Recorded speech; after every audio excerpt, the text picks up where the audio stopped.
দূরে আকাশে কালো ধোঁয়া, বাতাসে বারুদ আর জ্বলন্ত কাঠের গন্ধ। লস অ্যাঞ্জেলসের নীল আকাশ আজ ঢেকে গেছে দাবানলের কালো ছায়ায়। শহরের প্রান্তে পর্বতের পাদদেশে প্রকৃতি যেন তার সমস্ত রোষ নিয়ে আঘাত এনেছে। এই দাবানল, যা একসময়ে কেবল একটি আগুনের শিখা ছিল, এখন ক্যালিফোর্নিয়ার ইতিহাসে এক ভয়াবহ প্রাকৃতিক দুর্যোগের রূপ নিয়েছে।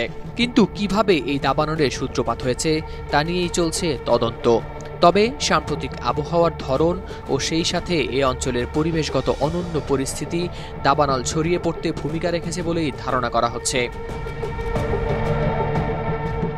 California department of forestry and fire protection জানিয়েছে, ৮ জানুয়ারি বুধবার ভোর ৬টা ১৫ উডলি অঞ্চলে সূত্রপাত হয় আগুনের। তবে সেই শিখা মুহূর্তেই চারিদিকে ছড়িয়ে পড়ে, যেন বাতাস তার গতিকে ত্বরান্বিত করেছে।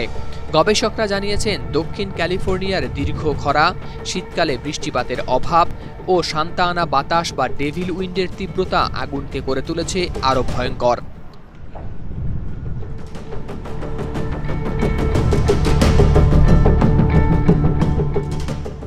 দক্ষিণ ক্যালিফোর্নিয়া চলছে তীব্র খরা।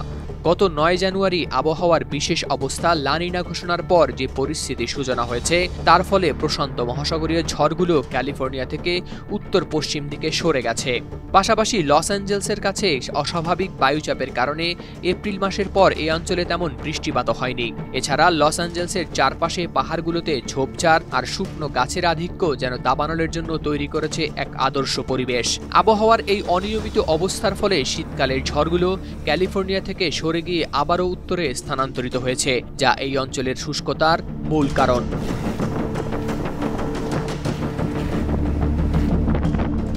লস অ্যাঞ্জেলসের প্যাসিফিক প্যালিসেডস এবং পূর্বে আলটেডিনা ও প্যাসেডিনা শহর জুড়েই মূলত বড় দুটি দাবানল ছড়িয়ে পড়েছে।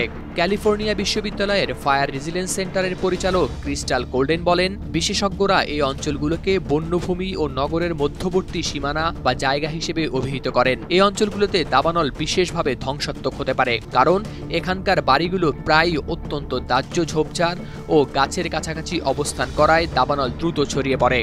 উল্লেখ্য, ক্যালিফোর্নিয়া রাজ্যের হাজার হাজার বাসিন্দাকে বাড়ি ছেড়ে অন্যত্র চলে যেতেও বলা হয়েছে। ইতোমধ্যে ৩০,০০০-এরও বেশি মানুষকে তাদের বাড়িঘর ছেড়ে অন্যত্র সরিয়ে নেওয়া হয়েছে এবং প্রায় ১৩,০০০ ভবন দাবানলের আগুনের ঝুঁকির মধ্যে রয়েছে। গভর্নর গ্যাভিন নিউসাম ঘোষণা করেছেন রাজ্যে জরুরি অবস্থা। হাওলাদার শামীম, RTV।